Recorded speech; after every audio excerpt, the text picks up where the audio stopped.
Hello friends, I'm Vaibhav Derle from Kekewa College of Agriculture Business Management.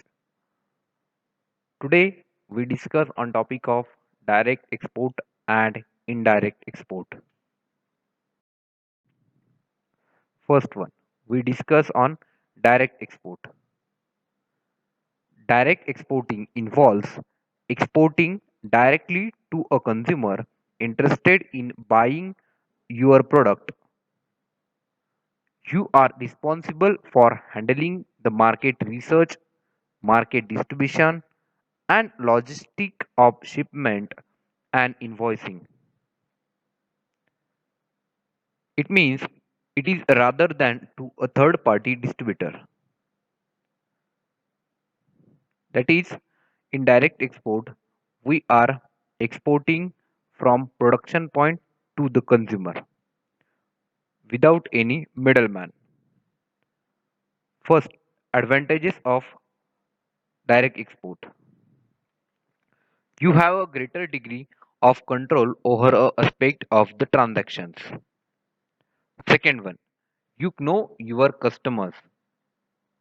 Third one, customers know you and thus feel more secure in doing business directly with you.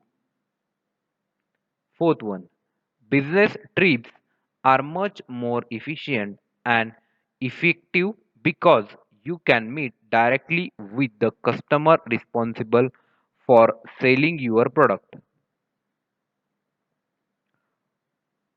You know whom to contact if something isn't working.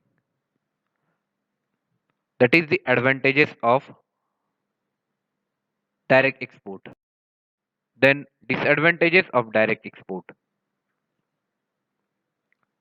First disadvantage, it requires more time, energy and money than you may have be able to afford. Second one, it requires more people power.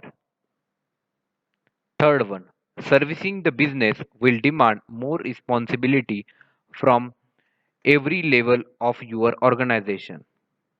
Third one, you are held accountable for whatever happens. There is no buffer zone. Fifth one, you may not be able to respond to customer communications as quickly as a local agent. Next, you have to handle all the logistics of the transactions. And next, if you have technological product, you must be prepared to respond to technical questions and to provide on-site startup training and ongoing support services. These are the disadvantages of direct export. Next one, we discuss indirect export. Indirect export means the export through middleman. It means there are two or more peoples are engaged in export and import process. An intermediary in the export countries perform certain marketing functions relating to the export of product. Advantages, it is risk free. Second one, it demands minimal involvement in the export process. Next one, it allow you to continue to consider concentrate on your domestic business.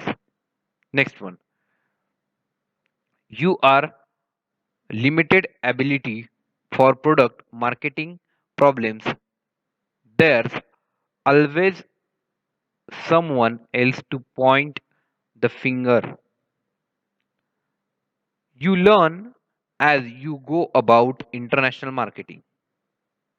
Next one, depending on the type of intermediary with which you are dealing, you don't have a concern yourself with the shipment and other logistics.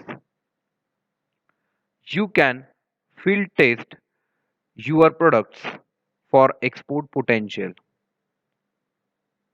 Next, in some instance, Your local agent can field technical questions and provide necessary support of the product.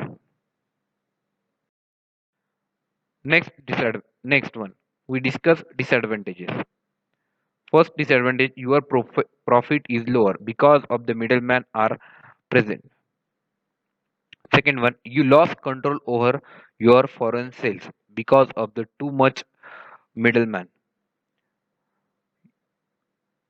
Third one, you very rarely know who your customers are and thus loss of opportunity to tailor your offering to their evolving needs because of no face-to-face communication. Next one, when you visit, you are step removed from the actual transaction. You feel out of the loop. Next one, the intermediary might also be offering products similar to yours, including directly competitive products to the same customer instead of providing exclusive representations. Next one, your long term outlook and goals for your export programs can change rapidly, and if you have put your product in someone else's hand, it hard to indirect your efforts accordingly. These are the disadvantages of indirect export. Thank you friends for watching my video. Thank you.